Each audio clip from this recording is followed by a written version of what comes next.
Hello, bachcho. Let's read the question. Present question, दो statement assertion and reason पर based है. Assertion says a solid sphere and a ring of same mass and radius are released simultaneously from the top of an inclined surface. The two objects roll down the plane without slipping.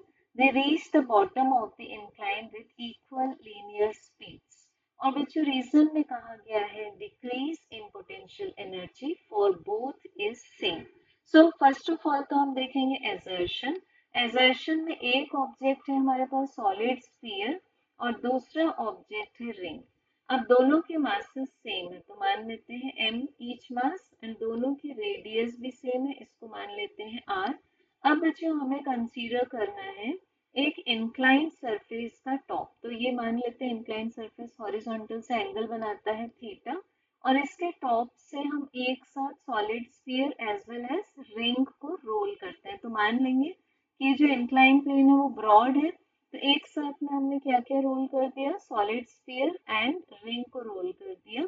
अब दोनों pure rolling motion perform करते हैं क्योंकि हमें यहाँ दिया है कि स्लिपिंग नहीं होगी इसमें.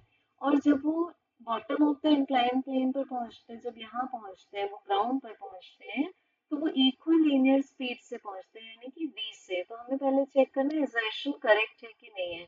तो बच्चों हम देख सकते हैं यहाँ पर कि जो यहाँ kinetic energy for rolling use होगी that is the sum of translational kinetic energy and the rotational kinetic energy. अब यहाँ हम ले सकते हैं काइनेटिक एनर्जी जो रोलिंग है वो ऑब्टेन किससे हुई, वो ऑब्टेन हुई लॉस इन पोटेंशियल एनर्जी से. तो लॉस इन पोटेंशियल एनर्जी को हम लिख सकते हैं mgh जो कि दोनों के लिए सेम है. अब ट्रांसलेशनल काइनेटिक एनर्जी को हम लिख सकते हैं हाफ mv स्क्वायर और रोटेशनल काइनेटिक एनर्जी को हम लिख सकते हैं हाफ आई ओमेगा स्क्वायर जहाँ आई मोमेंट ऑफ इनर्शिया है. तो बच्चों सॉलिड स्फीयर के लिए moment of inertia about its diameter क्या होगा, 2/5 mr स्क्वायर होगा और रिंग के लिए मोमेंट ऑफ इनर्शिया की वैल्यू होगी mr square about it's transverse axis passing through the centre.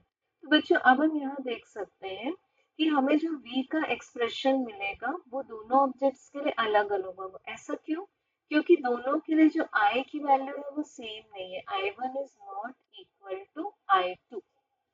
तो अब अगर v सेम है, सॉरी v डिफरेंट है अगर, तो ओमेगा भी कैसे होंगे, डिफरेंट होंगे यहाँ पर. तो इट मीन्स हम बोल सकते हैं कि यहाँ पर जो एजर्शन है वो फॉल्स है. ठीक, अब एजर्शन फॉल्स है but decrease in potential energy for both is same. ये तो सेम है दोनों के लिए. सो यहाँ पर जो रीजन है वो ट्रू है. Hence we can say that correct answer is option D. Thank you.